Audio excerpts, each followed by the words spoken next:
Hi, this is Lauren Rivera. I play Sienna in Terrifier 2, and you're listening to the Horror Squad podcast.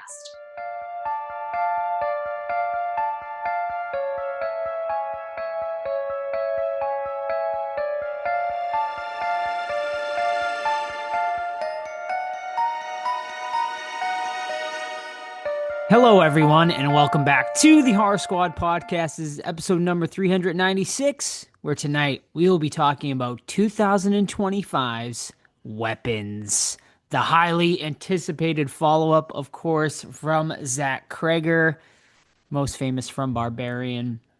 This movie is huge right now, ladies and gentlemen. What, the biggest, I think, horror release maybe after Sinners right now? It might even be rivaling Sinners. Has done over $100 million in just 2 short weeks worldwide. I think it's, getting closer to $200 million by next week. It is just the movie to talk about right now. So big that even Jordan Peele fired his staff when he did not get the rights to this movie, ladies and gentlemen.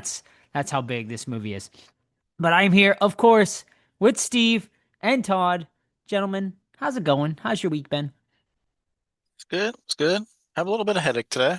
Oh That goes no. with I'm honestly fucking tired of the summer, dude. It's been way too hot. We had one day in Salem that was pretty dang good. And thankfully, filming locations wasn't blistering hot. But gosh damn, like read the room, summer. It's over. Mm. We're done. I'm tired of mowing my lawn, soaking through my shirt, looking like I pissed my pants because I'm soaking through my shorts. It's ridiculous.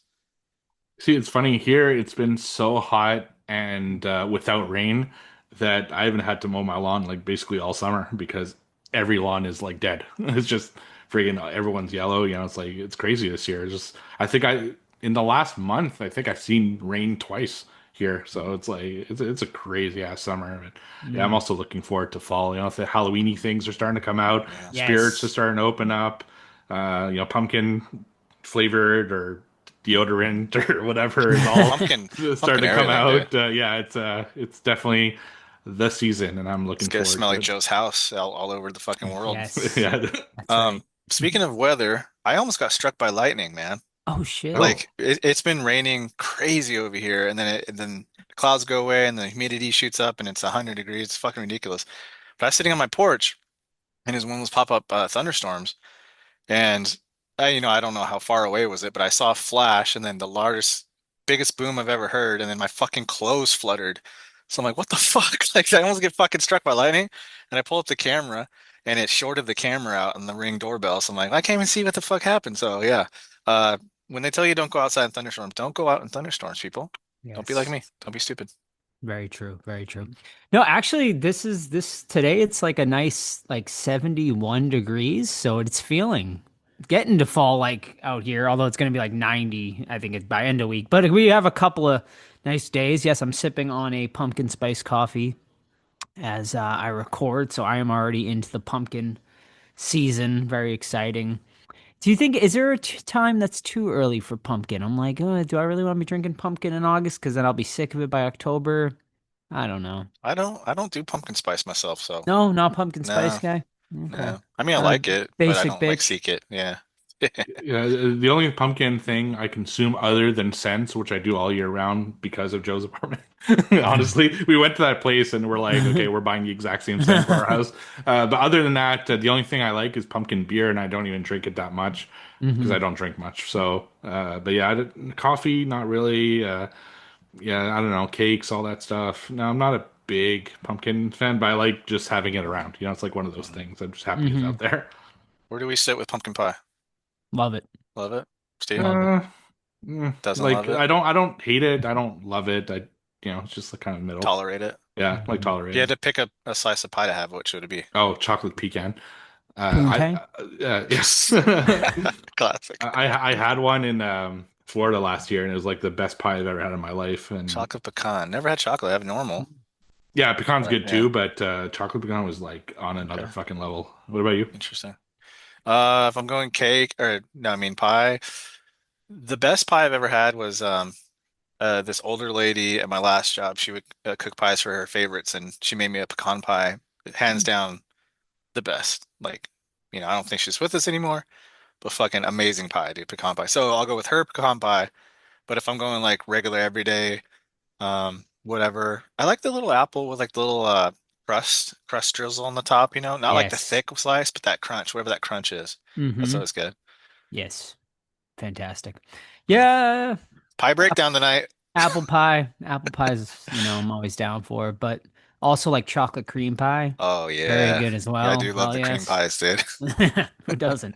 Um, but yeah, we Dangerous though, went dangerous. we went to Target and they're already like full force on their Halloween and like pumpkin spice stuff. Had to get the, of course, Halloween Oreos, the best. They're the Tastes best. better than normal Oreos for sure. Okay, I agree, but is it in everyone's minds or is it It's actual thing? I think 100% it's in Okay. your head because I think it's just I think it's been proven that it is just a It's just normal normal. Oreo with just So the good. orange food coloring. Also, I picked up Kit Kat Ghost Toast Kit Kat. Have not tried it yet. Cannot review it. Then I picked up the new energy drink, the Alani's. They have caramel apple, which it's called Witch's Brew, which is like a caramel apple flavor, and then a pumpkin cream flavor. So I will review those next week because I'll try them both. New segment incoming.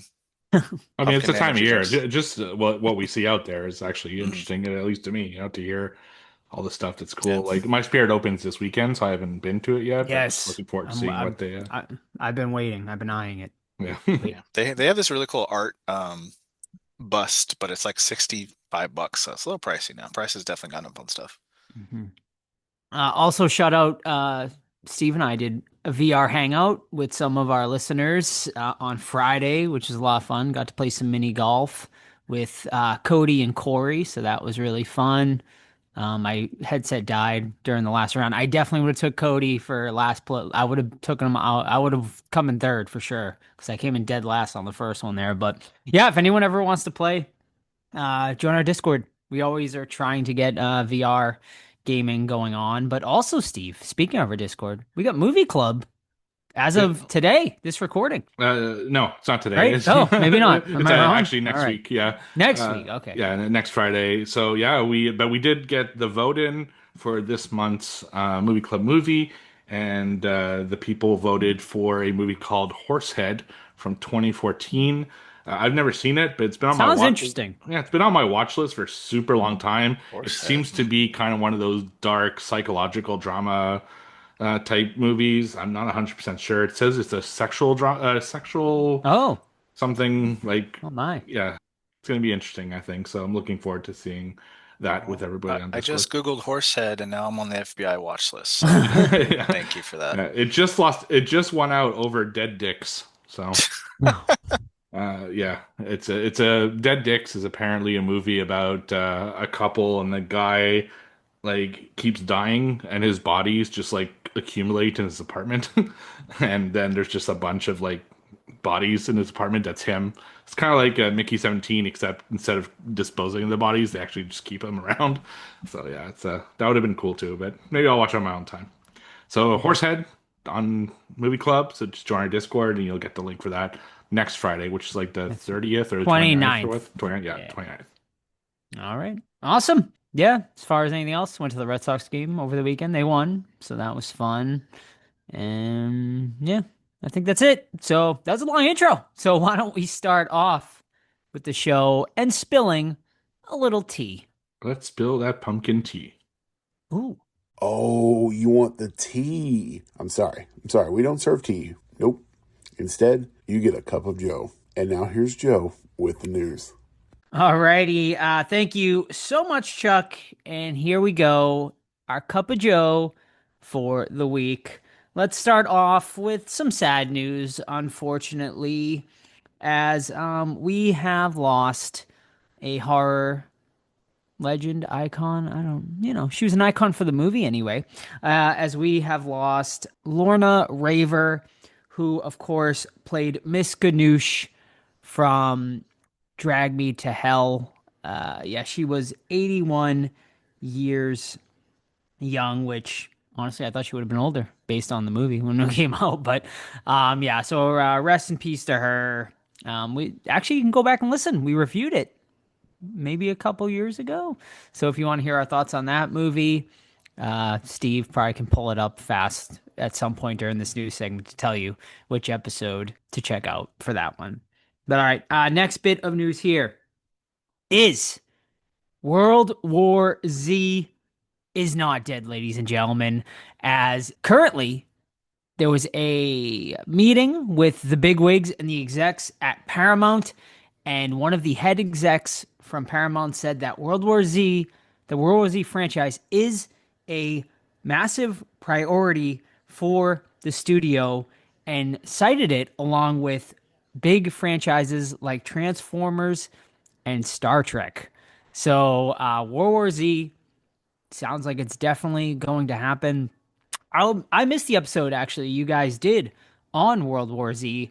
So, and I'm sure maybe you talked about potential sequels and stuff in that episode, but I ask you, gentlemen, do we need more World War Z?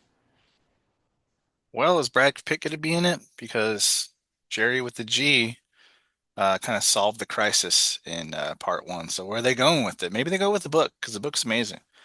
And the movie's right. So who gives a fuck? It's like, when was that movie come out? Like 10 plus years ago? 2006 or something. Yeah. Oh, geez, that far ago? 20 Dang. years? Yeah. It's 20 years old? Holy shit. Yeah, I don't give a shit. See? I'd watch it. I mean, I'm from a studio's perspective, I could see why they do this. World War Z did super fucking well in the theater. We talked about that in the review. It like did way better than we had expected.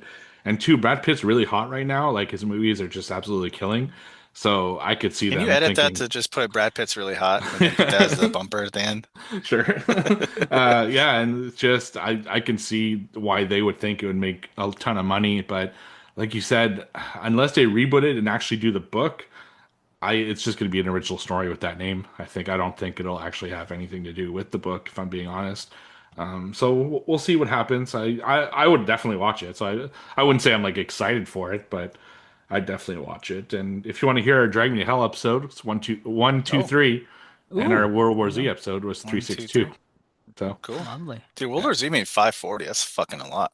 I know, Yeah, like Brad that's Pitt, why, man. right? Yeah, Yeah, big Pitt. The Yeah. power of the pit. Right. Yeah, I mean, whatever. Like, I'll watch it, but it's not something I'm like, oh yeah, we need more World War Z in my life. But yeah, we'll keep you guys up to date, though. It sounds like it is 100% going to happen eventually, with or without Brad Pitt. I guess we shall see. All right. Next bit of news here is no surprise here. Final Destination has been greenlit for its 7th installment. Of course, after the massive success of Bloodlines that did $285 million worldwide in the box office. Insane. They have greenlit the 7th installment. This one will be written by Laurie Evans Taylor, along with a bunch of other people. Will be producing this one. Warren Zide is on board to executive produce this. So all the names essentially are in place for this movie. The script is being written. No surprise there, gentlemen. Excited for this? Or, you're like, Bloodlines was fine, but I'm actually pretty I'm done. excited. I really love All right. Bloodlines. It's right now it's in my top 5, I think, still. Wow. And yeah, I mean, just give me more unique kills, really. Like I don't really care if it even follows up on the last movie. Now that unfortunately Tony Todd is no longer part of it, just give me unique stories of people dying in crazy ways, and I'll be entertained. So I'll definitely be there. Yeah, but for a fact they're going to use Tony Todd in some fashion. And I hope it's not like AI voice or some stupid shit like that, but it's going to happen for sure. But as for a movie, I think they should take a break, man. This is what happens when something gets popular. They milk it, we get over it, and then we have to wait 10 years for another one. I think they should wait, 3-4 years personally, but oh well. Yeah. I mean, they're fun movies, so I'm on board for it, but I didn't love Bloodlines, but they're fun movies and I'm definitely going to watch it.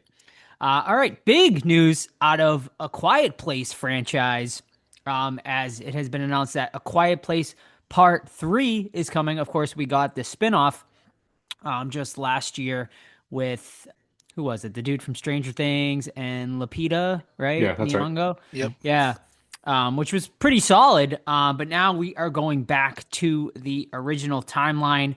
And why, to me, this is very exciting is that John Krasinski is back to write, direct, and produce this upcoming installment. And they've already announced the release date, July 9th, 2027. We will be getting A Quiet Place Part 3. We'll see what this one is about. 1 and 2, though, I thought were, really solid, and I'm very excited to see Krasinski coming back because I think he is the heart and soul of this franchise, personally. What do you guys think?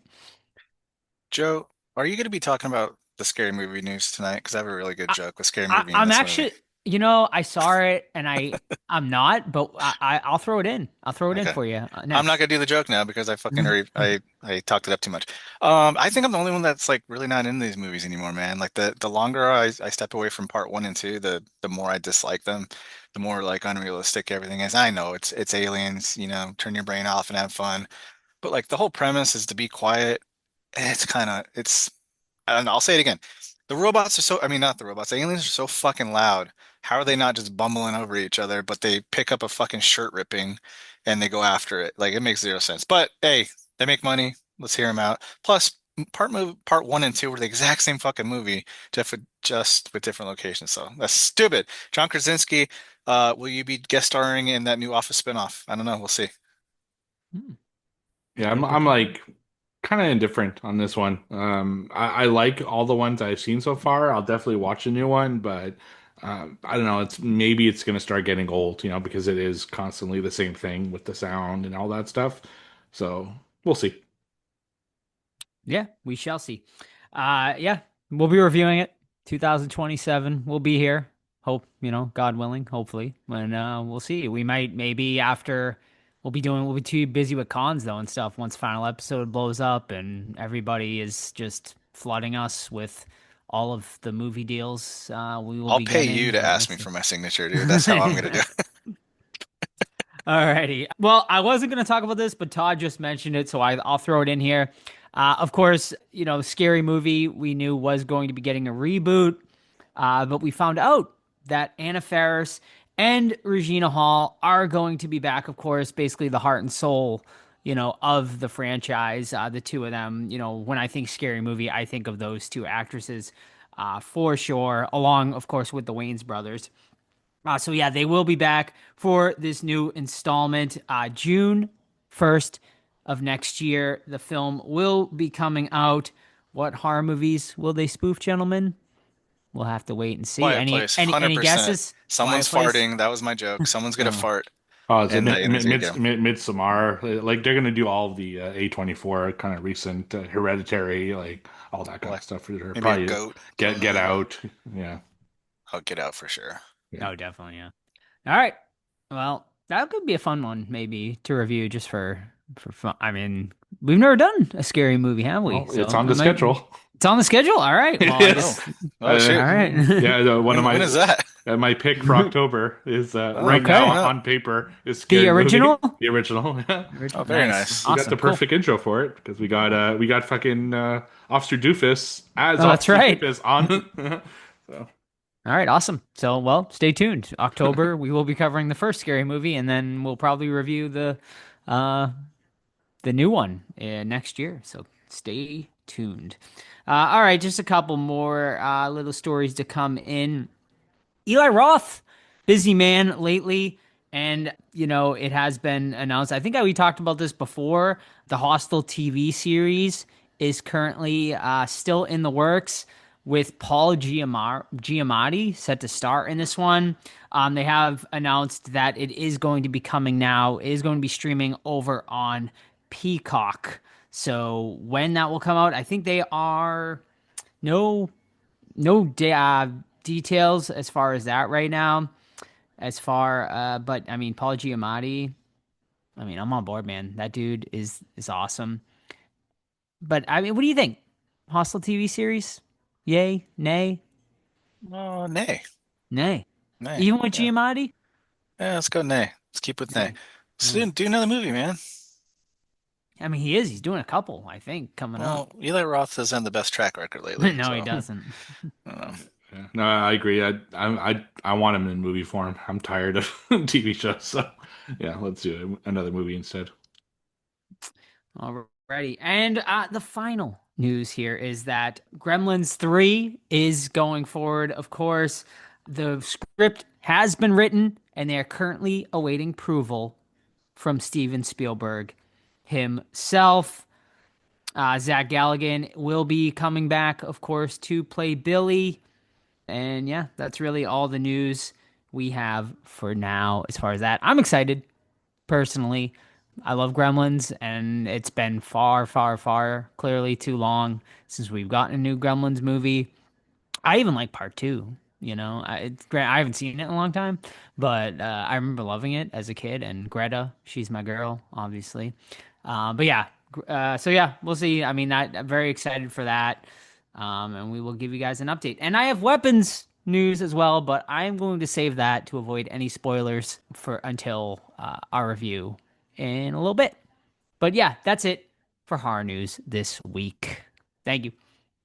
Alrighty, gentlemen, now let's get into what watched. So tell me what you've been watching this week. All right, my first one here is one that Steve gave a 1.5, so I'm wondering why. Parents from 1989. This one has Randy Quaid and some other people in it. And basically, it's a period piece in the 50s, and this young boy lives with his parents that are really eccentric, very weird, very into meat and food. And it's obviously that they're eating humans and shit. You just don't know why until the end.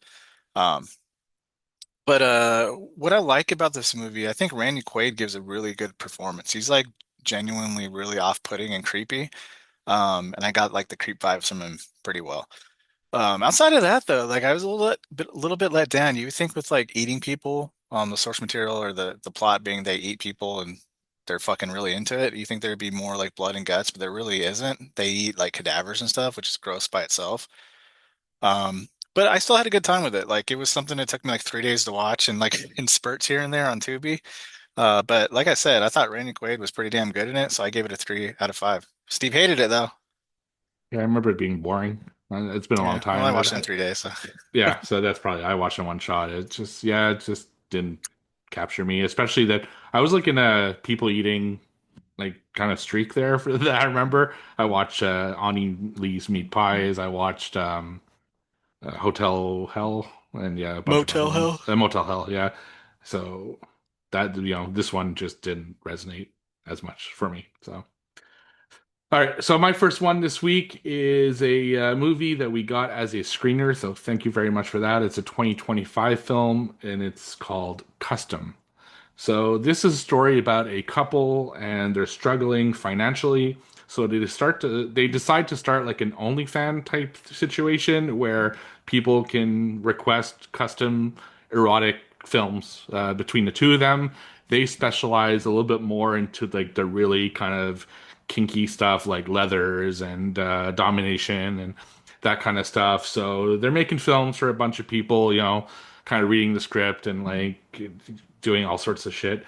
But then they get a mysterious client as a referral from a friend, and he wants them to put on this mask and communicate a certain way.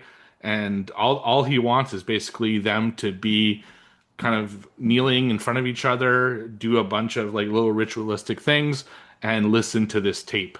And the only caveat is that they have to film it on this like VHS machine, and then they have to send the tape to the guy without making any copies. But of course, dude makes a fucking copy, sends the guy a VHS, and he realizes that he doesn't remember what was filmed. So as he's watching it, really weird shit happened that he doesn't remember doing. And the whole movie is kind of about him trying to figure out what the fuck's going on while continuing to do these films because they pay like $10,000 per person as they're doing them. So it's a very interesting concept, and I was really into it, trying to figure out kind of what the mystery was. The creepy client was like really well done and everything like that. They don't really shy away from the things that are happening on screen, but unfortunately for me, I find that it didn't really go anywhere. I didn't particularly like the ending. It's also super slow. It's a lot of just the couple kind of brooding and trying to figure things out and things like that. So I would recommend checking it out for people who like really dark kind of films and slow burns, but it's definitely not one of my favorites. So that's Custom from 2025. I gave it 2.5 stars out of 5, and it's currently on VOD. Alrighty. My first watch tonight is from 2008, and it is Quarantine because I missed last week's episode. So I'm sure you guys read my little mini review, but I just wanted to share a few more thoughts on it because I watched it and I don't want to waste my time watching it if I can't talk about it. So yeah, Quarantine from 2008, of course, Wreck. American remake from Wreck, based off of the Spanish film Wreck. Yeah, man, like overall, I think it's a great remake, but if you are comparing it, it definitely seems pointless, and unnecessary because it is like a shot for shot remake. They really didn't change much besides the ending, and I think they made the ending worse than the original. So yeah, like if you're comparing them, then I'm gonna say don't even bother and watch Wreck. But if like I have never seen Wreck and I don't ever really intend to watch Wreck and I'm just gonna watch Quarantine, I think it's honestly a fantastic movie, a fantastic found footage movie. It's got a ton of tension. It's never really dull. It's never boring. There's always something cool happening. I think like you really feel the claustrophobia too, sort of like being stuck in that building. It's almost like its own thing. I think it's great. You really feel stuck in that building with them. Yeah, and it's executed really, really well. I do think Jennifer Carpenter though, like at times is terrible, like just straight up terrible to me, especially towards the end with just the screaming.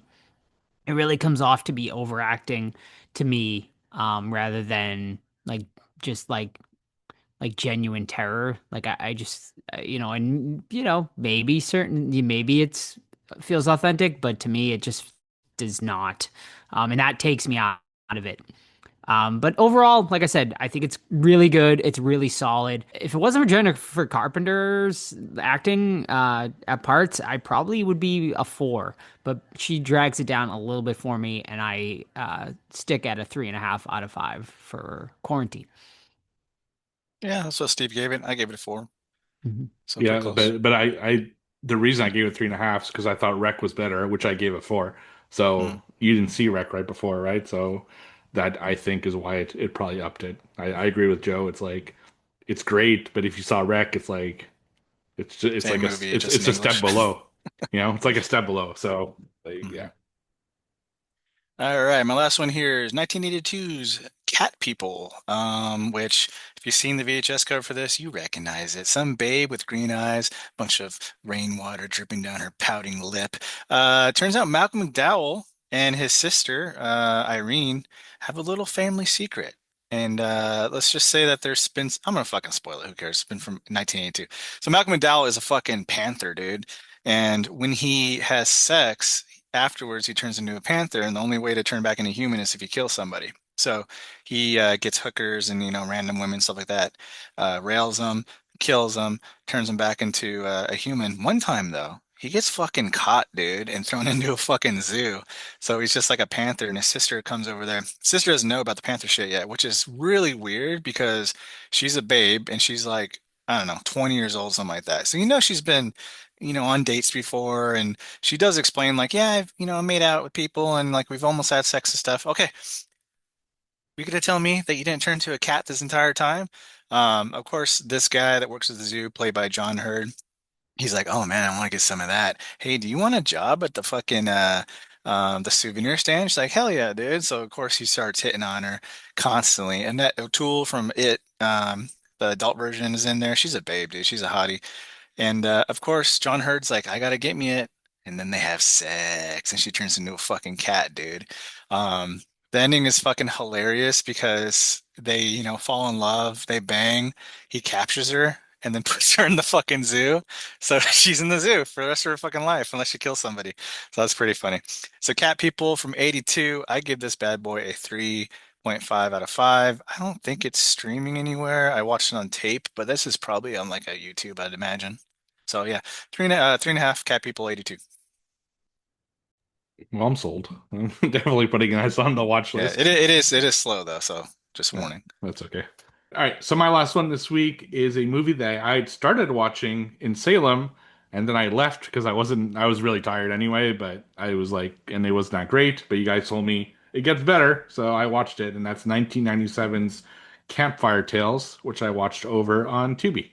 So Campfire Tales is an anthology. It's basically a group of people who are telling scary stories to each other around a campfire. And there are three stories that they say. The first one, which is the one I had seen, is a couple in a camper are warned that there are like creatures or crazy people in the woods, and if they don't leave, then they will get attacked because it's a full moon. And sure enough, these creatures, attack. And yeah, I didn't like the first one at all. I didn't like it in Salem. I didn't like it, paying even more attention this time. It's really dumb because like it reminds me a little bit of like Hills Have Eyes where they're like attacking the camper, except at some point they just stop and it's like morning. Like what the fuck happened? They just stopped like they're for no reason. I don't get it. It was a really weird one, and I can't say I enjoyed it. However, like you guys said, the second one, it's something about licking your feet, or I forget what the name of the story is, but it's about a little girl who's left at home because her parents are at a PTA meeting, and her older sister decides just to fucking leave and leave this poor little girl alone. She tells her friend who she's chatting with, there's this early kind of internet, 90s internet. And of course, the friend that she's chatting with is not a little girl. It's an old creepy dude. So, don't let your kids on the internet because that's probably a real fucking thing. And sure enough, this fucking creepy ass dude comes to the house and does really creepy shit. I won't say more than that. Very, like, I like the story. It's a little gross, like to see. I don't like that there's an animal kill, spoiler alert, but I was like compelled the whole time it was just creepy and got just under my skin. And yeah, it was an interesting feeling. And the last one, it stars Mark from Roseanne. That's pretty much all I know him from. He's like, his motorcycle breaks, it's like broken. So he goes to a house, it's like raining and shit. And he just wants to kind of spend the night while it's raining and hopefully make a call. And this girl kind of answers, and then ghosts start attacking. And there's a little twist at the end of that. And that one I thought was okay. Not my favorite, to be honest. And there's a cool wraparound, which I thought was a fun way to finish the movie. Yeah, definitely way more enjoyable than my initial experience. I should have kind of kept through it and watched the other two tales because they were definitely better. But I can't say this is one of my favorite anthologies either. Definitely a fun one-time watch for me. I gave it a 3 out of 5, and that's Campfire Tales, which you can watch over on Tubi. Excellent. A lot of Campfire Tale talk lately. Geez, we're like bringing this back. Yeah, exactly. All right. My last one tonight is a 2025 release. One, obviously, that's been hotbed of contention amongst horror fans lately. And this is the short film that has come out from Jason Universe titled Sweet Revenge. Have either of you I think Steve watched it. Did you watch it yet, Todd? No? Nope. All right. So yeah, this one, of course, they were teasing this for a while, and then basically we found out essentially it's like it's sponsored by the hard cider company there. I'm already forgetting. Angry Orchard. That's right. Yeah. So, but I will say though, it is not like a Angry Orchard like sort of commercial. Sure, there's product placement in there for Angry Orchard, but it is not. I thought it was going to be just like this Angry Orchard commercial, but it is a legitimate sort of short horror film with some Angry Orchard mixed in there quite a bit. But yeah, basically it stars this group of kids obviously that go away. It's your basic Friday the 13th sort of tale. They rent a cabin. The cabin ends up being on the old grounds of Camp Crystal Lake, and Jason essentially comes and does his thing. Yeah, man. For a short, this does feel like a fan film, right? Like it feels like a fan short film. So there's nothing like amazing in here. Yeah, man. Overall, I think disappointing is the first thing that kind of comes to my mind because this whole Jason universe thing definitely feels like a cash grab, right? Like it doesn't seem like they really care about the character or what they're doing with it, because the first thing I noticed was they did not do a good job casting Jason. The guy is like way too skinny. He's not bulky. And the first thing I thought was just like Jason looks really weak. I will say the mask didn't look that bad. After seeing it sort of when it was done at San Diego Comic Con, it looked terrible. But when I saw it in this short, I was like, okay. I mean, it looks like Jason. It doesn't look that bad, although he is severely, undersized to me. There's some fun kills for sure to be had in this. The gore, there's especially there's a boat motor kill in particular that was really, really cool.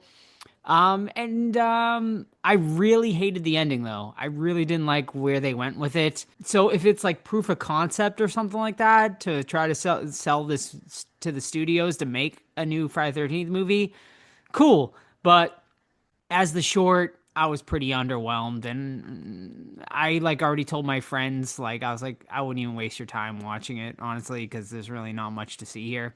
I give it a 2 out of 5. I actually disagree with your last statement. Okay. Even though I was also disappointed Mhm. because I fucking hated the ending. I thought it was dumb as hell. I did think it was like an easy watch. It's 13 minutes long, so you're not losing that much time. And there are some really cool kills and some great gore effects. It's not CGI; it's actually all practical. Yeah. And it was cool to see Jason again. I agree, he's way too scrawny, in my opinion. The mask didn't look as bad for sure as it did on the stage of Comic Con, but it's just still like, I don't know. There's something about it that's irking me. It just looks like fitted in a way that's a little too like well fitted in a weird way, like almost like contouring his face. It's weird, but I don't think it was a terrible short. I gave it a 3 out of 5, but I think people should at least check it out. Like I said, 13 minutes. It's free on YouTube. There's really no, you're not losing that much, in my opinion, by watching it. I am curious though, without spoiling it, because it's still pretty new and Todd hasn't seen it. Is the idea what they're running with at the end of this short I fucking hope not. something that they're interested in doing? Like, are they Yeah. gauging audience reaction to see if that's like the future of this franchise? I'm really Yeah. curious about that. But Yeah. I'll watch it and report back next. yeah, sounds good. Yeah. Yeah. We can Like, discuss. yeah. It's not, it says it's listed at 16 minutes, but that is with like the end credits too. Yeah, I want to say actually it's 13. like It's exactly 13. Okay. Yeah, Yeah. I actually checked. It's like 1300. It's Gotcha. Mhm. All right. Well, I'm excited. I'm interested to hear Todd's thoughts because he's the biggest Friday the 13th fan of all of us. So I think he's probably gonna be pretty harsh on it for sure. But we'll Mhm. see. All right. That's it Yeah, for what watched. All I right. think so. So now it is time for the return of trivia.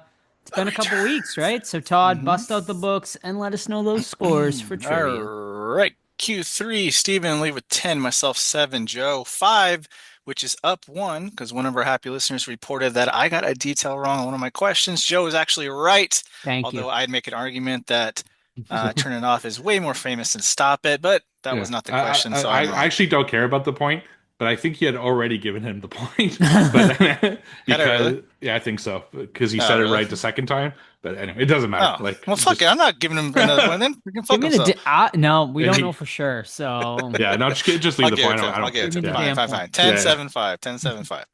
Also, I'm making a plea to that person that corrected me. Can you please be a ARC reader for my trivia book? Because you caught that mistake, and I'm 100% serious. 100% serious. Reach out to us, and I'll get you a free copy, and you can help me out. Thanks. Yeah, and shout out to that listener, always on our YouTube. Our Yes. YouTube It's weird. YouTube is like- version of the episodes is doing way better than I ever expected. That's weird, Like, man. I thought it was like not a good avenue for it. We have a bunch of episodes that are over 500 listens. We have some episodes that are over 5,000 listens just on YouTube. And it's like, wow, that's fucking. I still get fucking a ton of listens on Disturbing Behavior for some It's reason. huge. I just don't know. Huge. Tales from the Crypt and Queen of Black Magic are also like super popular for some reason. I wonder if it's a non-North American thing, like maybe a specific country. I think it's attached to some list somewhere, and yeah, so it doesn't matter. It's just a fascinating stat Yeah, for pretty cool. our podcast. Yeah. Yeah. All right, I'm gonna lead us off here. All right. All right. All right, in this 2022 film features David Harbour hunting Oh. down a gang led by John Leguizamo. Violent Night. Correct. I was trying Violent to. Night. I forgot what the Violent Night. title was, but yeah, I still have not watched it. It's okay. Yeah. Yeah, serviceable. They're making a sequel, right? Yeah. Yeah. Violent I think it might actually come out this year. Violent Nights. Missed opportunity. He was just at Monster Mania over the weekend, charging $130 It's fucking per robbery, dude. autograph. And People, please, His, don't do it. his line was outside, so Yeah. like, yeah. All right, I'll go next. All right. So, guess the movie based off the IMDb parental guide. Oh. All right. Sex and nudity. Oh. It's a gross one. It's weird. This week, a woman recalls her past sexual abuse by her father with non-detailed flashbacks. Okay, don't like Okay. that. No, Don't that's like not a good that. one. Move along. Violence and gore. In an autopsy room, we see a mangled corpse lying on a table. It is decaying, has its face dug into, its legs dismembered, as well as other graphic wounds. Wow. Hmm. Is he be okay? I think he'll make it in the autopsy room. Profanity. Fuck, shit, and pussy are used alongside lesser profanity like ass. Homophobic slurs are used as well. Alcohol, drugs, and smoking. Tobacco use and references to meth. And finally, frightening and intense scenes. Uh-huh. A young boy is seen drawing acts of murder and cannibalism, as well as several sheets of paper that, when put together, reveal a demonic face. Oh, you don't want to do that. Babadook. Wrong. Wrong. Hmm. Don't I don't want think to do anyone's that. dismembered in Babadook. I don't know. No. I just remember him eating worms or something. Let's go with The Conjuring. The Conjuring, The Devil Made Me Do It.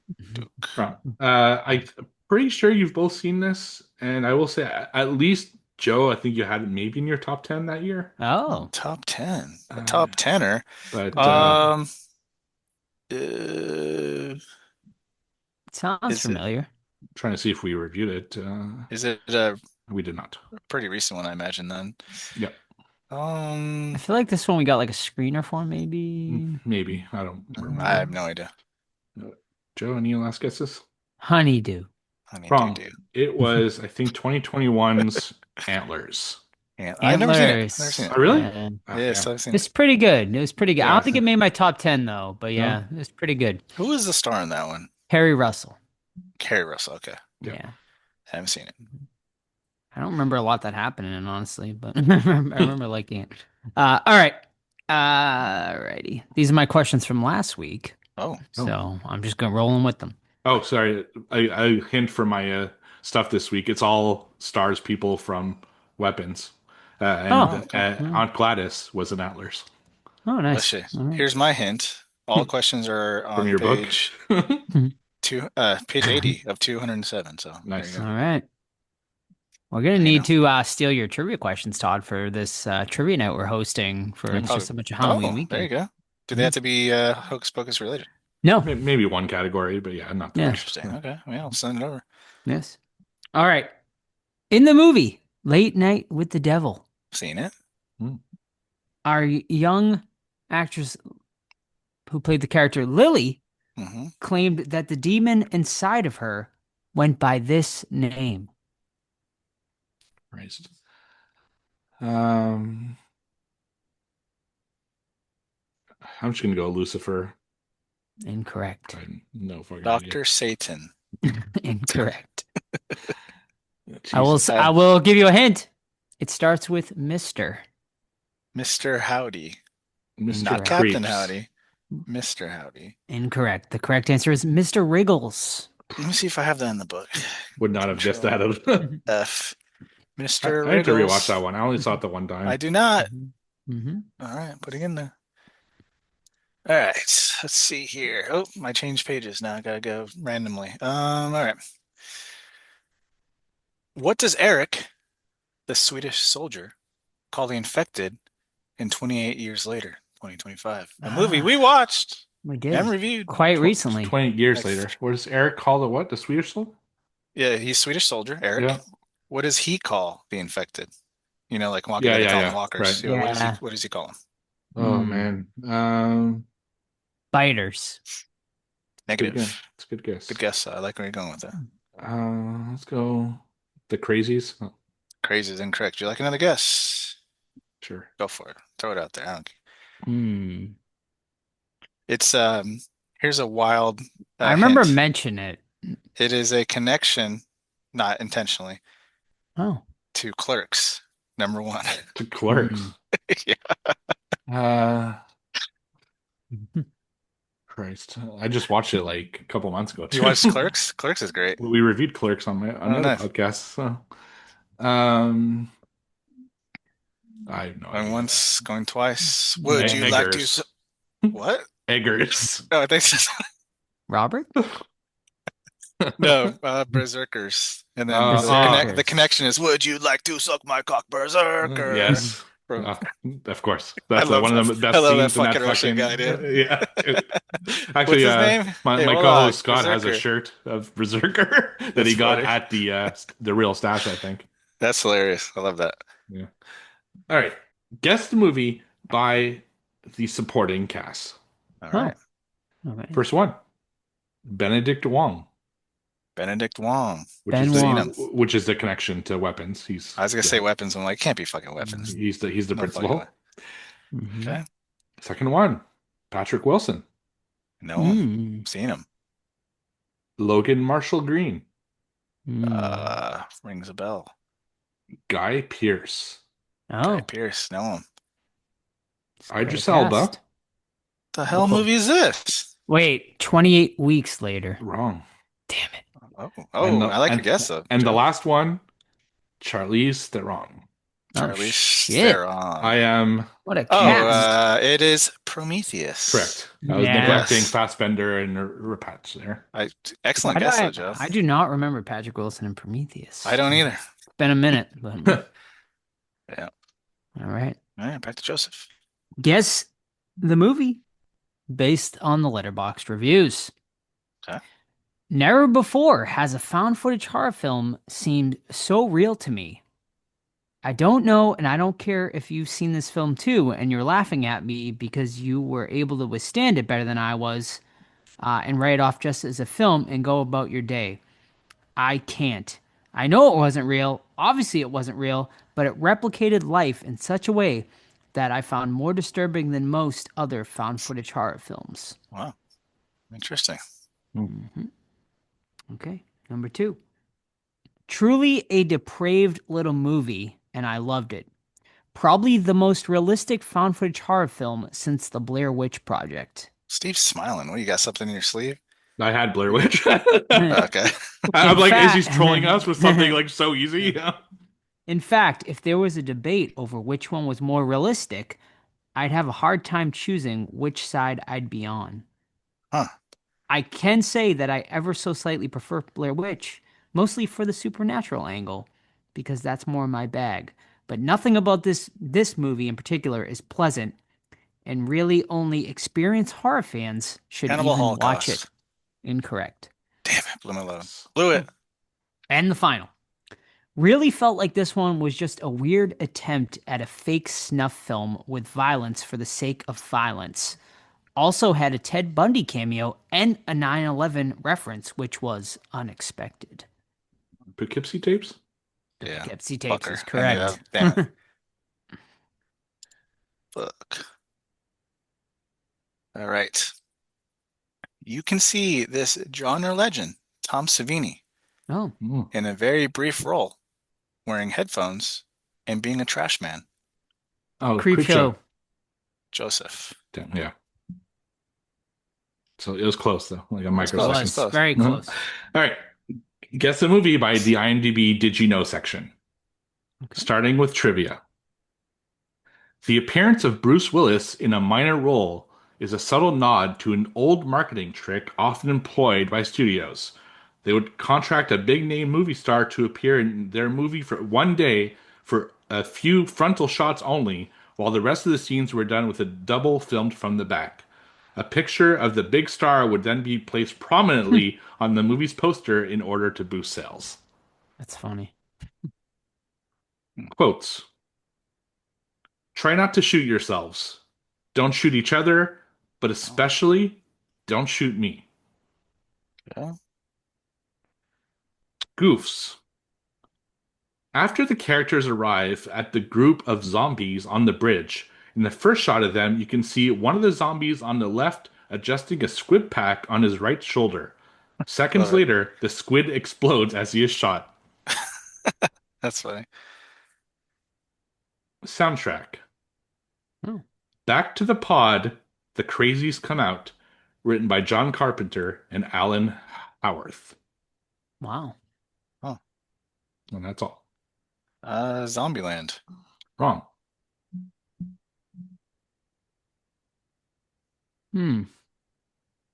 Prince of Darkness. Wrong. My hint will be it's a very big director. Very big director. He's made some classics on both horror and non-horror. Squib.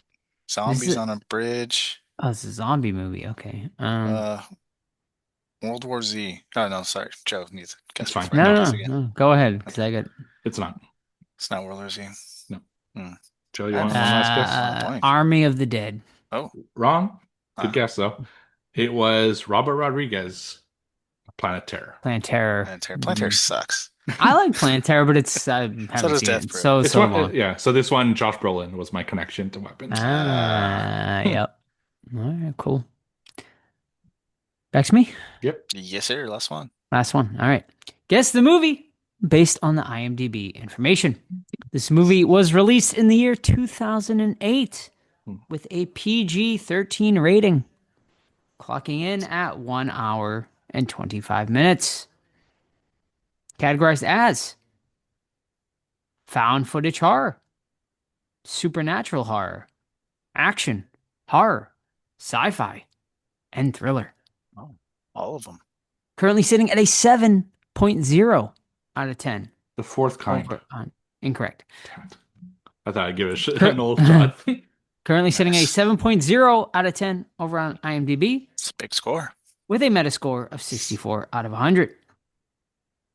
Starring Jessica Lucas, Mike Vogel, Michael Stahl, David, and Theo Rossi. Director. Rossi. Director Matt Reeves. Oh. Theo Rossi. Oh. 2008. Tagline: Something has found us. Oh. Something indeed. I'll let you guess, and if Steve doesn't get it, I got a couple of more Jessica hints. Lucas, 2008. Theo I'll guess Rossi. if. You just wait your damn I'm turn. waiting. But you gotta go. So, like, come on. You wait your gosh darn turn. I think Steve got it. I have no idea. Steve, go ahead. Is it Cloverfield? It is Cloverfield. Mm. Correct. Steve's fucking tearing it up. I left Quarter out three. Lizzie Kaplan and T.J. Miller. Honestly, I did not remember Theo Rossi being in that, but I knew Matt Reeves did it. So Mhm. Good movie. yeah, Very good. movie. Mhm. I think all the Cloverfield movies, besides that space one, Mm. Oh, that all the one other ones sucked, have been yeah. good. Yeah, The the best other one ones was have the been good. basement one, though. That was good. Oh yeah, John Goodman. with John Goodman. Yeah, Yeah. 10 Cloverfield Lane. Yeah, Yes. that one's awesome. Yep. All right. Big night for Steve again. 3. Joe gets his +1, so he's at 2. Myself with 1, which brings us to Steve 13, Todd 8, and Joseph 6 for Q3. Will Steve be stopped? That's the theme No. of Q3. No, he won't. No, you don't think so? Maybe I don't know. I have access to American Tubi now, so Oh, shit. I It's am all way over the more place. powerful than I was before with bad picks. Freaking Thanos over there. Yeah. I saw one. I'm like, oh, but it's not horror, so unfortunately, I won't pick it. All right. And now it is time, ladies and gentlemen, for our main event of the evening 2025's Weapons, directed by Zach Krager and starring Benedict Wong. You just heard him. Steve said him. Austin Abrams, Josh Brolin, and Julia Garner, amongst many, many other people. Aunt Gladys, I forget her name, but she wasn't one of the first names on the IMDb, so shout out to her as well. We'll mention her. Plot. When all but one child from the same class mysteriously vanish on the same night at exactly the same time, a community is left questioning who or what is behind their disappearance. That's the basic, you know, the basic shebang of it all. But Todd, let's hear a little bit more about weapons. All right. And the young lady's name is Amy Madigan that played Yes. Gladys. So Big shout um out. Big big shout actress out. too. Big shout out. Yeah, so we got Julie Garner. She plays this elementary school teacher, right? She got her curly hair. She's small. She looks innocent, but she also has a little bit of a dark side. She's a drinker. She's been kicked out of another school for inappropriate things with another faculty member. Don't get your mind in the gutter there. She is yeah, the teacher of this classroom where everyone but one disappears.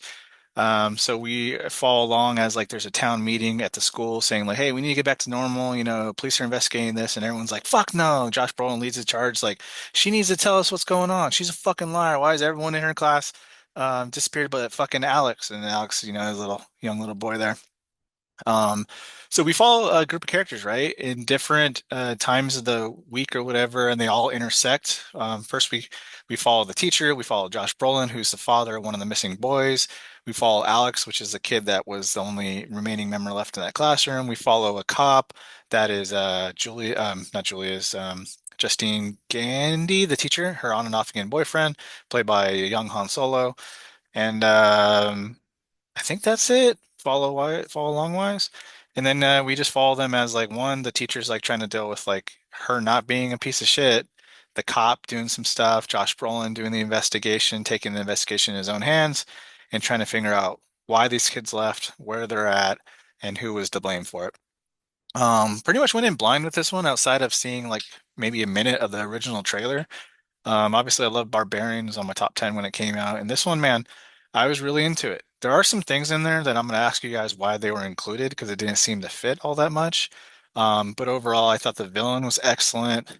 The ending was like nailed it, and I was captivated by the whole thing. The whole town seemed alive, which is rare for like a horror movie. So overall, liked it. You?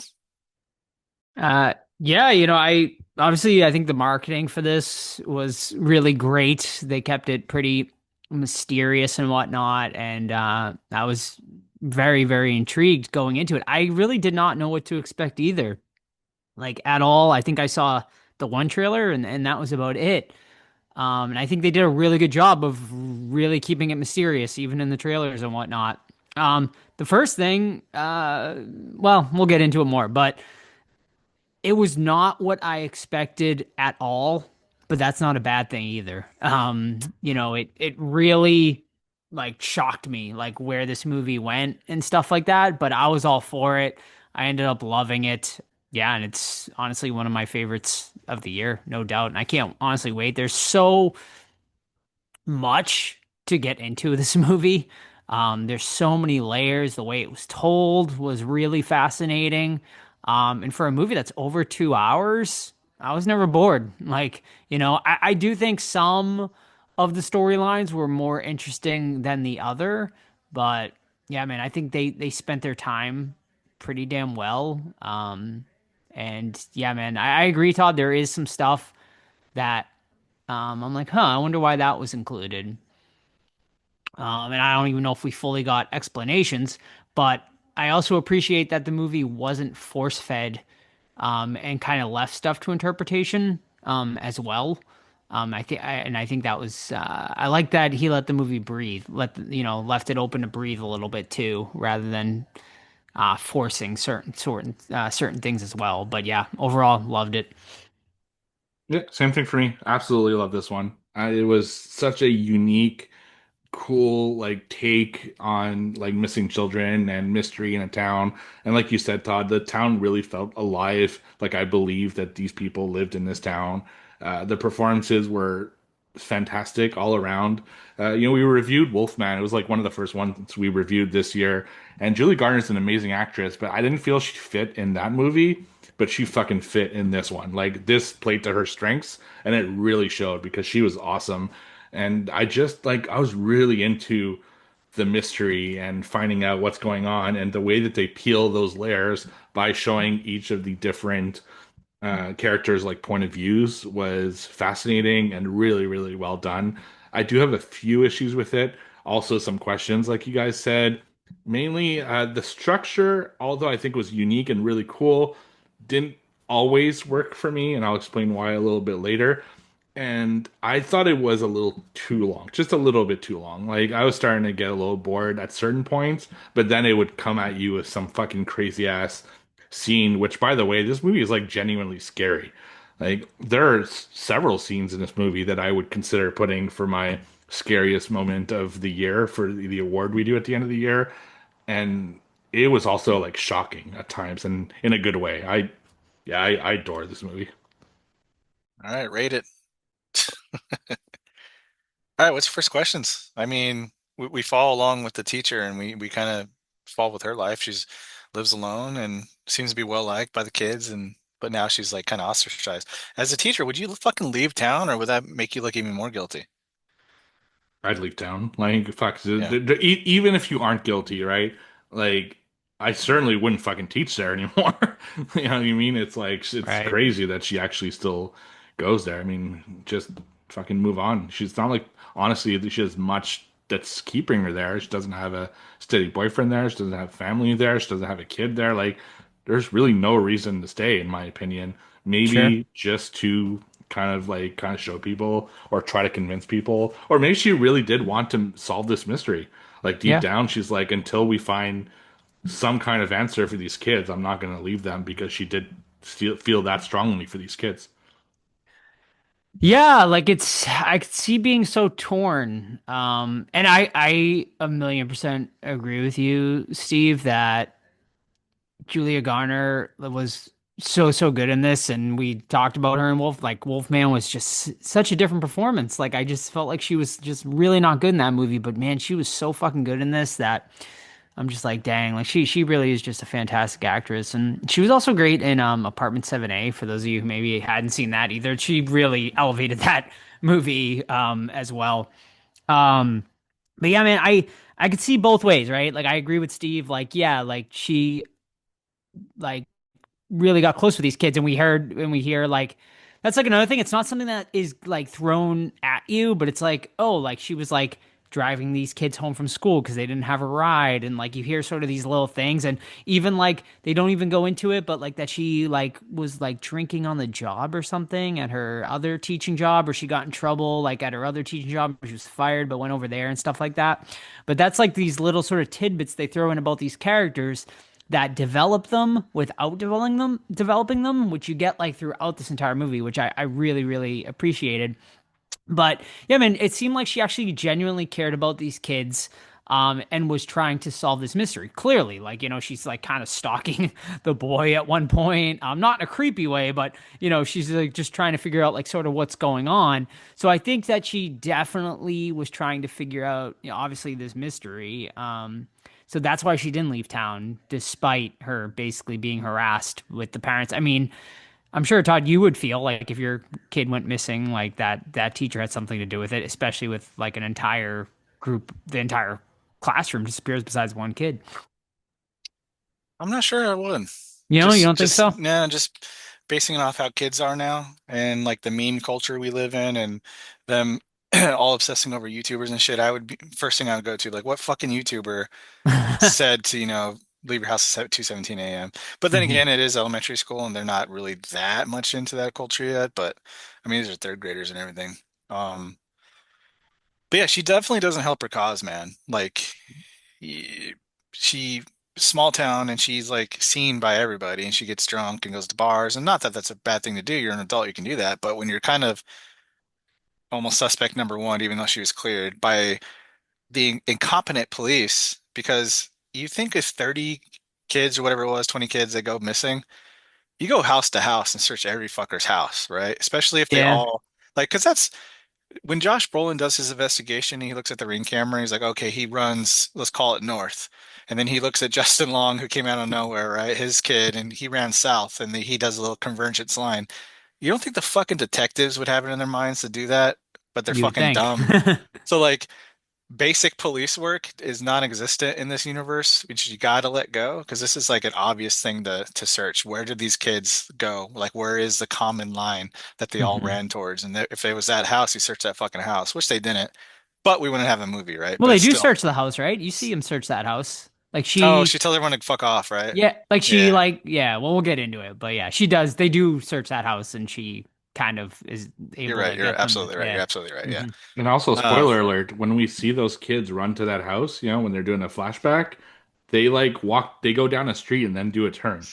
But yeah. if they were actually walking in a straight line, they would have never done that turn. So it doesn't make sense. He actually saw that that he picked that house out of Oh, you're right. nowhere. It's yeah, it was a kind of Unwatchable. unwatchable. The end. Yeah. So here's my first question. Why did Josh Brolin imagine a gun above his house or That above is, the house? So School I know violence? that there's a poster in that room that has that exact same picture from a video game. Which Uh, room? His son's room? his son's room. Yeah. So I'm wondering if it's like just something that he's seeing in that room that's Subliminal. manifesting in his dream. Hmm. Yeah. I will say that's been the biggest thing I've seen online. And from what I heard, Krager won't even like say what it is. It seems he wants to leave it. But I'll say what my first instinct was. I thought it was had to do with school shootings, right? I thought it was sort of a commentary on, school shootings and stuff like that, with all the kids missing, Hmm. and stuff like that. That's the first place I went with it. Um, and then I also read online somewhere that 217 has a significance to the amount of votes that passed through the House on a gun bill. I don't know Hmm. if that's 100% true, but that's what I read somewhere on Reddit. But that's the first place my mind went. Whether it's true or not, who knows? But yeah. See, before we find out what actually is happening, I thought with the title Weapons and the kids Hmm. missing and then the AR-15, I'm like, oh, these kids are like brainwashed to fucking kill their parents or something. But that's not what happened. So my other question is about why is it called Weapons? But we'll get there too. Hmm. Um, so I mean, which story do you like the side story do you like the best? Cop, teacher, Josh Brolin, I mean, Alex. do you guys like that it was told in this way? Do you think it was the right choice? I liked it. I thought it was really cool. It kept it Hmm. interesting. But I did find some stories were like unnecessary, right? Like I feel like but they were all good. Like, but I feel like we could have probably did without, one or two of them, or one was maybe slightly longer than the other. Because Hmm. I'm trying to think like of everyone. So you get Julie Garner, right? We follow Yeah, her story, Yeah. and then you follow the cop, and yeah, then we follow Josh Brolin. We yeah. follow the junkie. We Oh, I forgot about him. follow the Benedict prince, Wong, right? The the principal. Yeah. principal. Is that Principal. it? Is that And the kid, everybody? right? Don't we And follow the kid? the kid Yeah. at the end, Alex. So Yeah. So we get the kids six definitely make sense. storylines. Yeah. To answer your first question, I did enjoy it. Yeah. They could have been a little bit tighter, but Hmm. I did enjoy it because it's a little bit different. I don't think I've seen that since everyone's saying it online, Magnolia, Tom Cruise Hmm. movie. Um, but yeah, no, I liked it because like you get some, usually at the end of their stories you get like a piece of fact information and then it switches to another character and we need to catch up with them. Right. That being said though, like not all that's another one of my questions. Like, was the cop story necessary? That's the one that I kind of point to. I'm like, Mm, is it could he have been introduced one way or the obviously you find out, him and Julia Garner are sort of having an affair. He's like a mm, married man and stuff like yeah. that. But it's honestly the only reason he's really part of it is because like he connects with like a lot, right? He connects with the junkie character as well. And it's a way to get him into that house with Alex and stuff like that. But yeah, like other than that, his storyline was probably the most unnecessary because I feel like that could have been connected with Julia Garner's sort of character without like having his own sort of whole storyline attached to it. And more, I guess, deeper with his storyline. What was the point of him getting stabbed multiple times with a dirty needle? I'm sure there's some fucking underground thing. But the first thing you do is go to the fucking doctor, and he doesn't. Right. Like he just covers it up because police brutality. But at the end of the day, you're gonna get fucking AIDS, dude. Like Right. go to the hospital and he gets not stabbed once. He gets stabbed like 5 times. Yeah. Like one time in the thumb and the other time with like a grip of 5 fucking needles. Yeah, just to go back to your question, liked the idea of like going through each kind of person's storyline one by one. It was really unique and an interesting way to tell the story. But I hate rewinding in movies, Mm. and I hate going back in time because I just like to go forward in the story. And going back in time sometimes felt tedious. Like, oh fuck, we have to go back again to get to where I actually want to see where it's going. Like a good Mhm. example of that is the principal. Yeah. The first time we see him attack at the gas station, it's like, holy shit, what the fuck happened? But then you have to go through the whole fucking thing to like get there, right? And that felt tedious. But then we get Gladys out of that scene though. So it makes the plot move. Yeah, it moves, but it's like I don't know. They rethread too many like stories that weren't necessary. And I agree with you with the cop, but that could be also a red herring.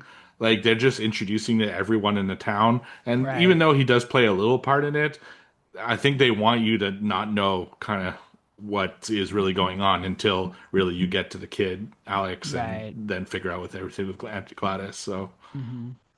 Did you guys have any theories like where this movie was gonna go before we get introduced to Aunt Gladys? Did you have Yeah. any sort of inkling or idea? I Yeah, like I said with the weapons, I thought they were gonna be brainwashed to kill their parents or classmates or Mhm. something. I thought it was going to be like the same thing that we saw in the Twilight Zone like a couple weeks ago, where the kid is controlling like everyone, because his parents are like Ah, super like kind of yeah. catatonic and stuff like that. And I thought the kid was the one that was really behind all this. Maybe he was bullied and he like, I had a feeling the kids were all going to be in that house when they started like stalking that house. But I really Mhm. thought it was all because of him. He was like the mastermind behind everything, basically. Yeah. Yeah, man, I never had an idea honestly until we get the big reveal, obviously, but I was like, man, what the fuck is happening here? And then like, yeah, like with obviously you see Julia Garner look into, the house is all sort of covered with newspapers there, and you see like the fucking parents just sitting on the couch, and I'm like, what the like I was like, are we gonna get like sort of a Mr. Boogie situation? Like some sort of like supernatural being was gonna be in that house or whatever. Just having like no idea. I was like, is what we're seeing even based in reality? Which I do want to touch on the junkie, who I think is fucking fantastic, by the way. He plays like like working in Boston stuff. I do see a lot of junkies and whatnot, and I feel like his portrayal was so good, and his storyline I found to be really interesting as well. Um, but man, there's one scene in particular, obviously, when he's running through the woods and we see Aunt Gladys in the woods looking all weird and shit. How do you feel about that scene? It really seems out of place. And do you think she's like actually there? And like, why is she there? And what is she doing there in It's the not. woods in that one scene? It's not only that. Is it Julie Gardner that also imagines her Does she in see her Above her too? bed, above yeah. her bed? Okay. Like, Oh, that's yeah, right. And so Yeah. does Josh Brolin right. in the So dream. exactly, she's almost like fucking Pennywise, right? Like people are seeing her all over the place, and that's something I didn't really understand because Hmm. there was no. There's no reason. Yeah, like she didn't have any connection. Yeah, I don't know. I'm trying to think back. Did she do it before or after she took a glob of hair from Julie Gardner? Well, Because she they did it while she kidnapped was kidnapped like, the kids. Yeah, no, she did it. no, She, the vision. I mean, because at one point oh, Julie Gardner's kind of stake out in front of the mhm. house and she falls Yeah. asleep, and That was a cool then scene. yeah, that That was was a just great and scene. Very fucking creepy. like spooky, yeah. Yeah, the way And they then move so is fucking crazy. right, yeah, I love that. So they take the hair, and I'm wondering, was the dream after that or before that? I just don't remember. I don't know. Josh Brolin, I don't know where the connection is, where he would see her as well. I kind of see it almost like a she's connected to all these characters through the kids, right? In some twisted way. I Hmm. think if you take it at face value, it doesn't make sense for them to have visions of her. But if you kind of like, all right, take a step back, she's a witch, which they telegraph now that we know it by tagging the teacher's car with saying witch, so we know there's a Hmm. witch involved now. But she's literally, dark arts, magic, whatever. So she's definitely connected to these kids, and maybe through their loved ones, they're seeing little bits and pieces. However, the crackhead is not connected to these people at Right. all. So I don't know. Like you said, is she really in the force, or is that just a vision because she's like infecting this town, kind of like Pennywise, like you said? Right. Yeah. No, I it's don't know. that's actually a great point. Nothing, one I didn't even think about, but that totally makes sense, right? That she's like infecting this town. So she's sort of, Just getting their power, I, right? I'm yeah, I'm yeah. curious, Joe. Did you say you read into this a little bit more? I mean, I not a lot, but Yeah, I yeah. didn't either. I'm curious if this is like a long leg situation This movie where reminded me a lot of Long Legs too, yeah, by the way. We can get into it, is but she in the background like in other scenes that maybe we just didn't notice because we didn't look for her? Like is she Mhm. yeah at the Maybe. bar and at like in the alcohol store? Like there's a lot. I wonder if like you said she's infecting the town slowly Mhm. and then you see her in other places but you don't notice it first time because I didn't read into it that I didn't really see anything about it either, but it's possible, right? And Mhm. if that's the case, then I can see the visions making more sense. If that's Yeah. not the case, then it's weird that the junkie saw her in the woods. Mhm. Yeah. Uh Man, that principal storyline though, like that's when this movie obviously ramps up. Like it's sort of like unfolding this mystery and we don't know what's gonna happen, but once you get to the principal's fucking thing, it's fucking oof, what a scene. What a scene, and Yeah. just definitely one of the coolest like sort of moments in this entire movie is when Aunt Gladys is sort of revealed for the first time.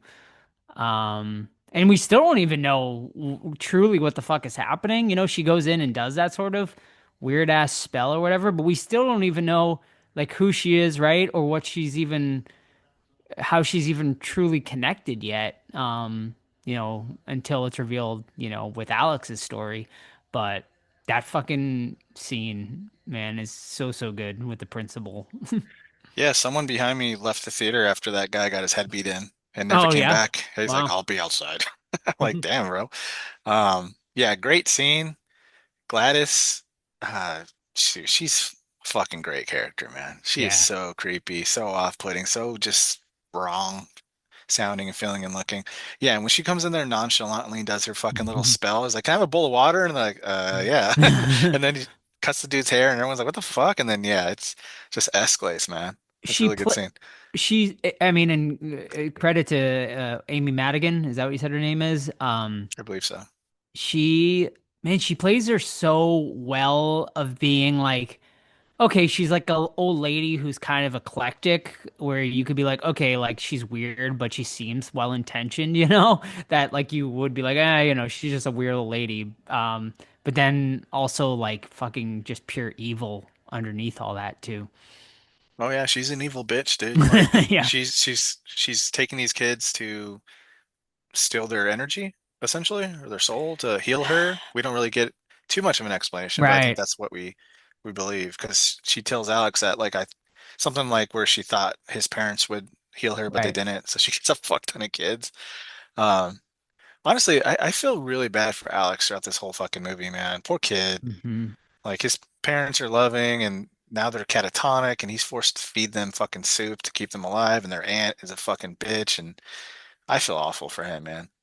100%, man. Like that. I mean, what this kid has to go through, and he's even like, yeah, he's feeding all the kids. Like at one point, like Oh yeah, true. he's literally taking care of like 20 people, like every day. Like he has to feed all of them. Like Are they shitting their pants and he's like cleaning it up? Maybe, right? who knows? I have no idea. Jesus, I dude. would But I assume mean, yes, honestly, yeah, because Well, yeah, they're they're I still functioning. alive. Yeah. So yeah, yeah, That's a and I month think, of yeah. shit. yeah. And I just, yeah, and I also felt really bad because like I think like there are like actual kids who probably deal with situations like this where they have fucking parents who can't even take care of themselves and they're the ones that have to go home and take care of their parents. So I think that was sort of intentional too. At times showing sort of these scenes with Alex feeding like the family and stuff, and going to the supermarket every day and buying these cans of soup and all that and whatnot.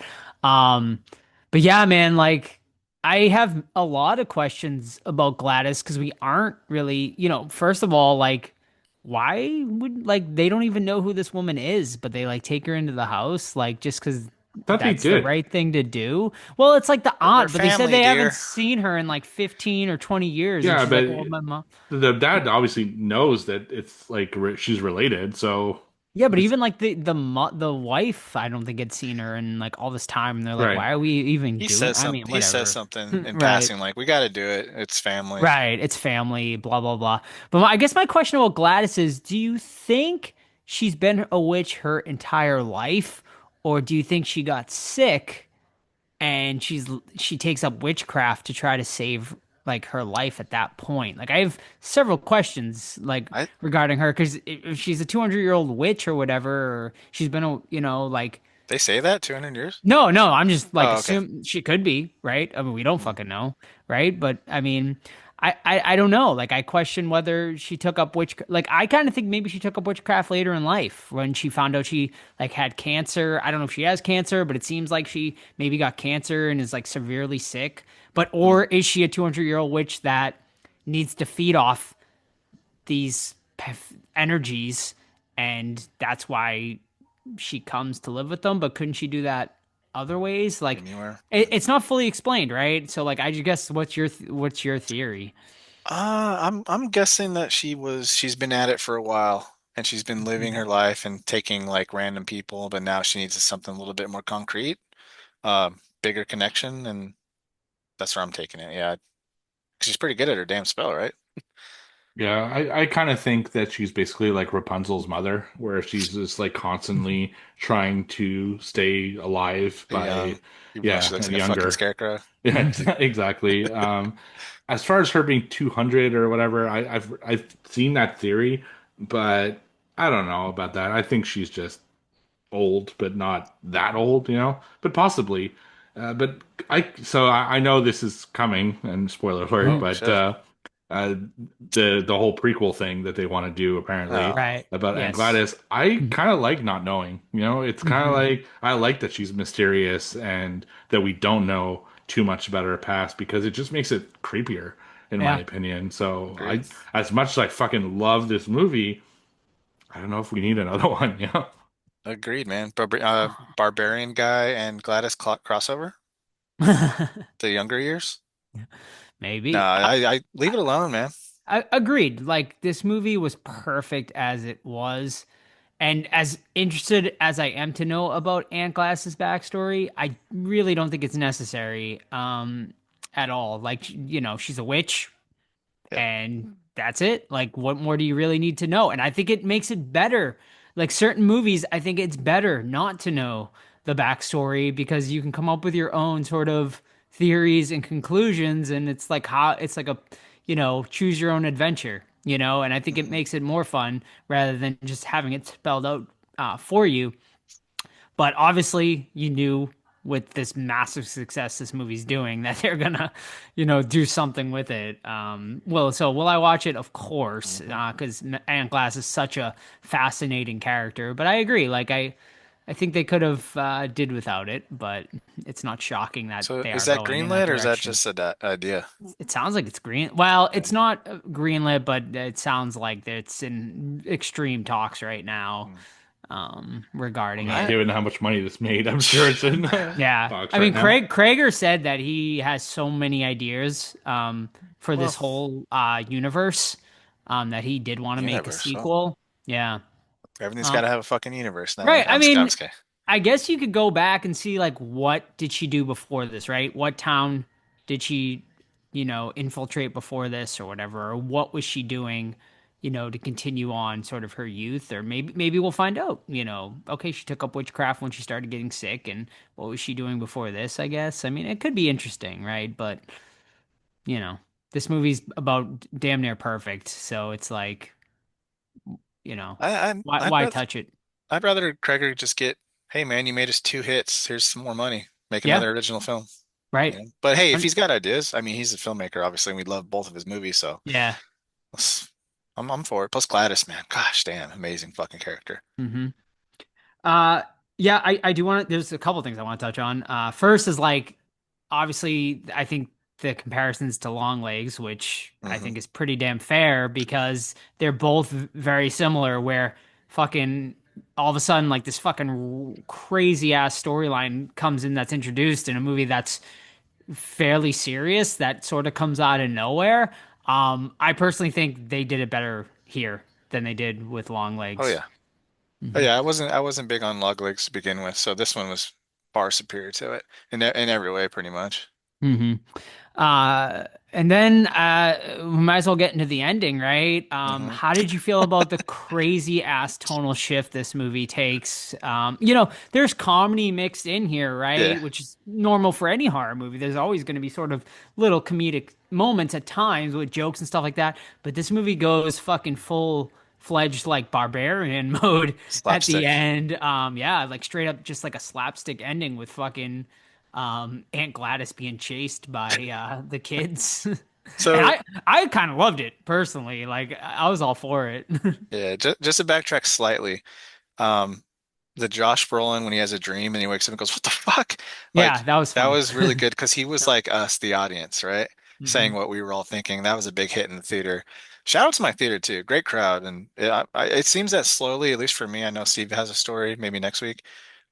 But the crowds at theaters are improving again, so that's good. But Hmm. anyway, um, at the very first part of that, Joe, I'm like, oh no, they're like we had so much great tension and violence and everything, and then it switches to like a very comedic scene. I was like, oh man, this sucks.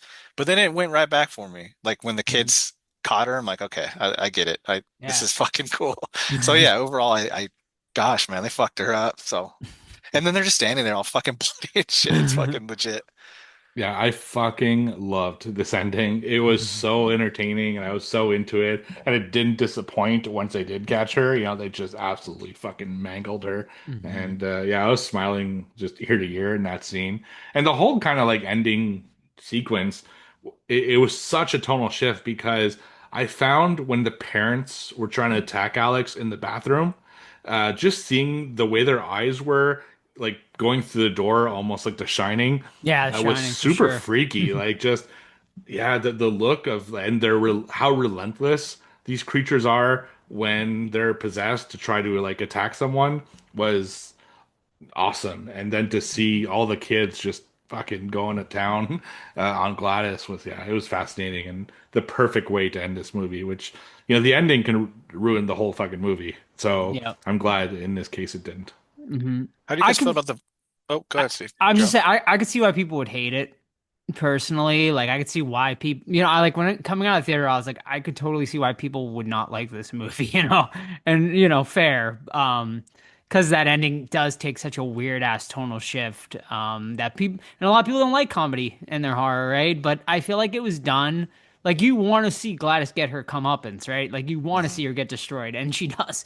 She gets Literally. absolutely destroyed, and phenomenal cam work too. That chase scene with her Uh, and the kids too, just so good and done so well. And then the ending is like very sort of sad like as well, like when we find out sort of the fate of the parents and some of the kids basically told through narration by a little girl, which I thought was really well a smart choice too.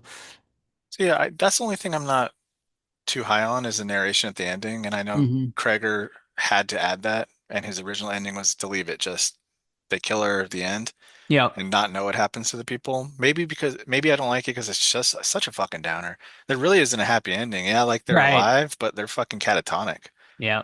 But they're So Yeah. yeah, starting to recover, some So of them. some of some of the them, yeah. kids are, but it seems like the The parents are parents, no yeah, are the done parents Alex is are. so. living with someone else, And and like, yeah, who knows if jeez. the kids will come back either. Hmm. Yeah, man. I mean, it was a So bit of a downer ending to such a like you have that sort of high, like oh shit, and then sort of. But I think you needed it personally. I think you need. I kind of felt like okay, like I felt like complete at the end. Whereas if it just ended like that, I'm like.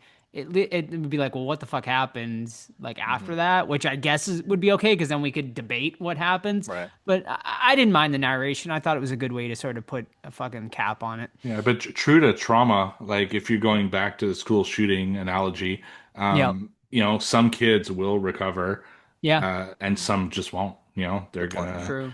just fall down a really dark hole because they're traumatized for the rest of Yeah. their lives. And I think that's what it's echoing is saying, yeah, some of them are starting to come back and they're starting to talk and everything like that, but some are just it was too much for them. So Yeah. I liked it, and also because the movie starts with narration Narration. and it kind of ends with Mhm. narration, it kind of made sense and kind Mm. of put a nice bow on everything. Mhm. So, how do you explain this to the cops? You have a dead police officer that the teacher killed.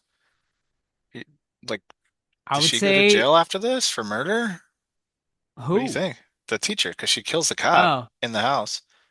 no, because I think like it's obviously Glass is absolutely Yeah, but destroyed, right? yeah, Like, I mean Gladys is killed, but the teacher killed the cop in the house, and the crackhead's dead too, right? If I remember correctly. So like, how yes. do you explain? I'm just from like an outsider's perspective. Like, how do you explain this to the fucking law enforcement? Like, yeah, I guess Alex can explain it that this girl's holding me hostage and Yeah, I think, yeah, I mean, I don't think they'll believe brainwashed. like the whole like sort of witch angle and shit, but Just say if, drugs or something. right, yeah, I would think, yeah, okay, like she kidnapped the kids or whatever. She was fucking crazy. I don't know how they would explain the parents or catatonic and stuff. I mean, who knows? But I think they can put enough together where I'm sure Julia Garner's character, it's like self-defense, right? Or whatever. At that point, because Josh Brolin survives too, right? So it's like they, Yeah, I guess, can corroborate You're each right. other's stories. yeah, especially that he like hated her. So if he's saying like, she did Yeah. a good thing here, she like actually saved the kids, then it's like, okay, well, something's it's hmm also, yeah, How, it's a how small did the town, but crackhead die? I forget. He's in the house. Josh Brolin Um, kill him? he yeah, I gets think just so. I think Josh Brolin kills him, doesn't he? Yeah, I Not the can't not the remember cop. honestly. Because he goes into the house, right? And then like she basically weaponizes all these people Yeah. and he gets weaponized against them. But yeah, I can't remember how he Hmm. how he I want to meets watch it his again, man. I'm looking forward to Oh, Me this 100%. too. this I this can't wait. release. Yeah. Yeah. I can't wait. I'm very interested to see how it holds up, right? Like on a What you know. rewatch, like now that you know everything and Yeah, what you might pick up that maybe you didn't see before. exactly. Yeah. Shout out to Justin Yeah. Long though. Hell Yeah, yeah. survived a horror Yep. movie. Congratulations. Right. Yeah. Justin It Long was out of great. nowhere. Great cameo. Yeah. Yeah. Yeah, obviously, Krager, I'm sure, wanted him in here. Man, Mhm. interesting enough, did you know that Pedro Pascal was supposed to play I Josh did. Brolin's Thank character God he in wasn't, this? because they were I flooding the agreed. market with Well, him. the whole Yeah. cast, other than the druggie, were all I was different reading that people. too. Yeah. Like this movie went Walking through a Dead lot. alumni, that guy. Yeah. But yeah, what did Fantastic Four probably did pretty well too, but this Yeah, movie is hitting big too. yeah, Awesome. I mean, this year is, I mean, great for horror, man. Between this and Sinners, like just out and Final Destination. Disagree. What? Disagree. Sinner sucks. yeah. Oh my god. Sinners? How do you say I'm the one Sinners out one out of sucks? 1 out of 10 people agree with me. I'm just saying. I'm not even saying like movie like it being a good or bad movie. I'm just saying like how No, good Sinners horror is killed it, doing dude, in the in box the office. box Yeah, yeah. office, right? Like between this, Sinners, and Mhm. Final Destination Bloodlines, like Mhm. horror right now is absolutely destroying it in the box office. And Sinners and Weapons, especially two original horror Yeah. movies that That's the big absolutely key right destroy, there. yeah, that Mhm. absolutely destroyed in the box office. And yeah, I mean, I think we can all agree Krager's 2 for 2. He's right now, he's the new up and coming most interesting voice in horror right now for sure. And I can't wait to see what he does next. Yeah, for sure. Yeah, for Totally sure. agree. All right. Right this fucker. Anything else, gentlemen? Or should we rate it? Good movie. Man, it's fucking. All right, let's start off. Yeah, man. I mean, I think we're all gonna be pretty close in scores here after this review. Yeah, man.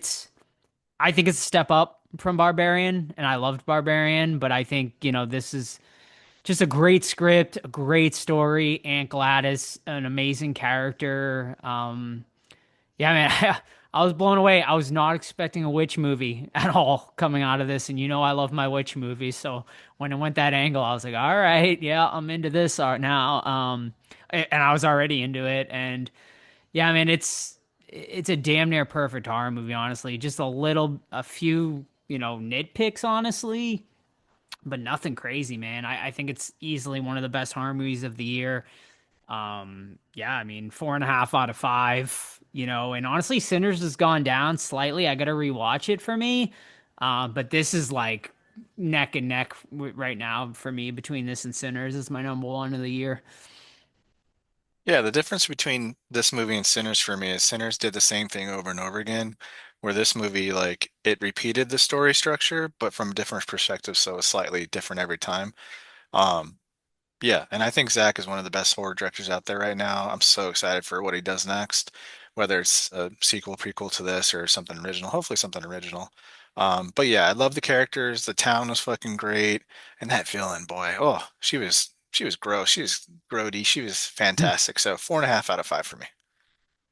Yeah, I'm exactly the same as Joe. I'm gonna rewatch, I think, this and Sinners, because I have a feeling like it could be either one, really. Uh, Mhm. but although I'm coming Sinners, I gave a 5. This one I'm giving a 4.5. But I have a feeling that could switch, like, Yeah. throughout a rewatch.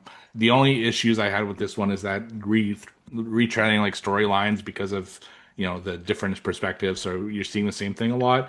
And I felt it was just like at times I was like, okay, it's getting a little long, but it's so memorable and there's great scares and great characters, and yeah, I fucking loved it. So my final score for now on first rewatch is 4.5 out of 5, but Mhm. yeah, it could be better on a rewatch. Who knows? Like, Yeah. especially if Gladys is like appearing in the background and stuff like that, or there's like little hints that we didn't pick up on the first time because we didn't know. It'll be Mm. interesting to see. Yeah, for me, like a little bit, like it's like neck and neck, but like for me, like Weapons is a horror movie, like through and through, like beginning to end. Whereas like Sinners, it's like the first half of that movie is not like a horror movie at all, and then the horror comes in later. So yeah, I'm gonna rewatch both of them. I mean, they're both amazing films, obviously. Um, but yeah, I mean, they're my number one and two right now, easily. And interchangeable, obviously, probably based on a mood, but. Awesome. And what do our friends over at Letterboxd have to say about Weapons? Currently, it is sitting at as I am pulling it up, as you can tell, by my delayed reaction. Currently, it is sitting at a 3.8 out of 5 over on Letterboxd. So pretty high. Pretty high. Should be a little higher if you're Nice. asking me. But like I said, I think it's a movie that I could see people not liking it for whatever one reason or the other. I think there's some weird stuff in here that some people might not enjoy.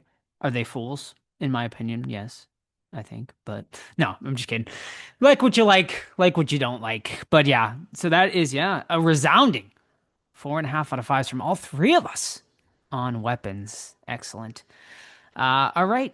I think that is going to wrap it up for this week's episode. Next week, what do we got, Steve? We are in the thick of horror theater season, so we're going back to the theater for next week's episode, and that is 2025's Together, which yeah, that will be another interesting discussion, and looking forward to that. Yes. Yeah, that's another one I'm excited to chat about as well. Yeah. So yeah, check it out. I think is it VOD yet or it's not yet, not No, quite no, yet? I No. didn't see it on VOD. All I right. actually, Todd kind of hinted at it, but I'm gonna have a theater story for that one. Yeah. I see all my movies at this amazing theater that's local, but sometimes I have to go to like what I call the bad theater for some movies, and I had to go to the bad theater for Together, and it did not disappoint. So just stay tuned to next week to hear what exactly happened. All right. Theater story for Weapons. The guy next to me was so into it, and we were both laughing. Like all of me, him, and Sam were all laughing hard at the end when the kids were like tearing her apart, and like he could tell like we were really into it too. And like when he got up, he's like, "Man, that movie was awesome. It was wild or whatever." And we're like, "Yeah." Well, he was like, "Hey," "Yeah." So we had pretty good theater experience with him as well. But all right, check out Together, currently in theaters. Probably gonna hit VOD fairly soon as well, though. But if you can't make it out, but Together for next week, right? Keeping that 2025 train alive. Will it be another top 10 contender? You'll have to wait and see for our review on next week's episode. In the meantime, you can keep up with the podcast: Facebook, Twitter, Instagram, Threads. Just search the Horror Squad Podcast. You can email us anytime, the Horror Squad Podcast at gmail.com. But of course, the absolute best way to keep up the podcast is our Discord. Totally and completely free to join. Movie Club every single month over there, hosted by Steve. That's linked over at our Instagram as well, but you can send us a DM or an email, and we will get you a link to join the amazing community over at our Discord. Also, don't forget, leave us a 5-star review on your favorite podcast app if you haven't already. Or if you'd like to support and buy merch, you can. tpublic.com, the Horror Squad podcast. Hint, hint, we may have a Christmas design for this year coming up that is slowly being worked out. So we're excited to possibly reveal that within the next coming months. Shout out to Corey, who is helping us design that. And yeah, so I think that is about it, folks. Oh, don't forget, it's just a bunch of Halloween weekend, October 2nd through the 5th in Salem, Massachusetts. Almost like every event, folks, is sold out for that. A few tickets did just become available for the trolley tour. But yeah, if you want to jump in, tickets are selling out very, very fast for that. But if you want, yeah, so come on out in Salem, Massachusetts, with the cast of Hocus Pocus. It's just a bunch of Halloween.com for all details. And that's it. So we'll see you next week for Together. Bye. Bye. Like,